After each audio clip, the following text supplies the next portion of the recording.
Good morning, imaginary audience. Today's video comes to you in two parts. It wasn't until I saw Holly wandering out of the Galleria 3 months after I left the house that I even knew she was alive. I knew you could train Z's. I remembered the army used to leave these food drops in the same place every day, and once they attracted enough Z's, they'd shock them to death, and so I decided to train Holly. This is how it worked. I woke up every morning at 6:30. Good morning!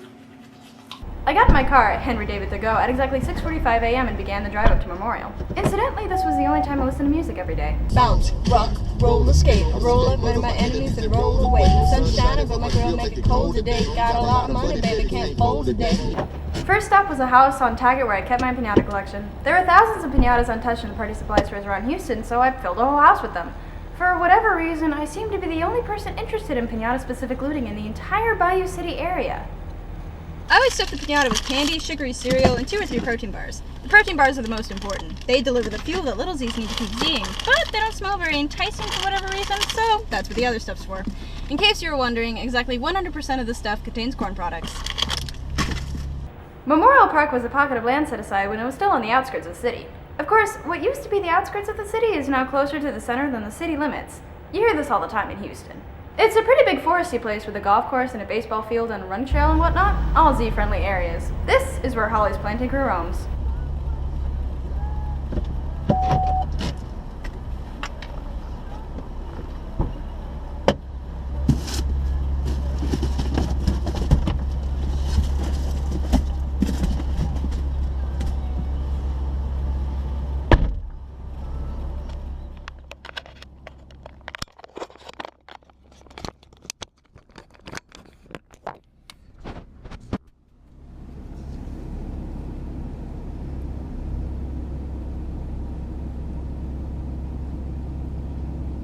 She looks so much like me.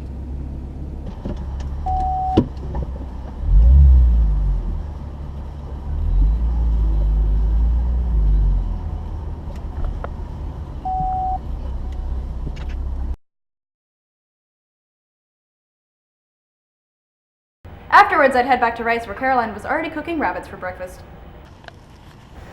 I'm not sure Caroline and I would have been friends in the B's. I got safety out of the relationship, but for her part, sometimes I did things she liked. For breakfast? For everything. And sometimes I did things that got on her nerves. I've come to the conclusion that there's nothing romantic or supernatural about love. Love is the privilege of being responsible for one another. Are you kidding? We kept each other going. In the B's, the presence of someone else meant nothing. People were everywhere. But in the A's, it was just about the best thing one person could give another person. By my snooty definition of love, which I'm convinced is the right one, by the way, we loved each other. For a while, love fueled me. My love for Holly and my love for Caroline told me that I could and should keep living. There was a school of thought in the early A's that if you could make it on your own, you were somehow stronger or better or whatever. For a while, I thought it too. Being together is what makes us human. Defining ourselves in relation is the only way we define ourselves. Anyway, this episode's probably over. I'm an asshole, ain't thinking about changing. One need for life, I don't need no gang. You can have my bitch, don't need my name. Only thing I need is the Lord of a bug and my gun on my side when I be up in the club. Goddamn right, I'm rolling on.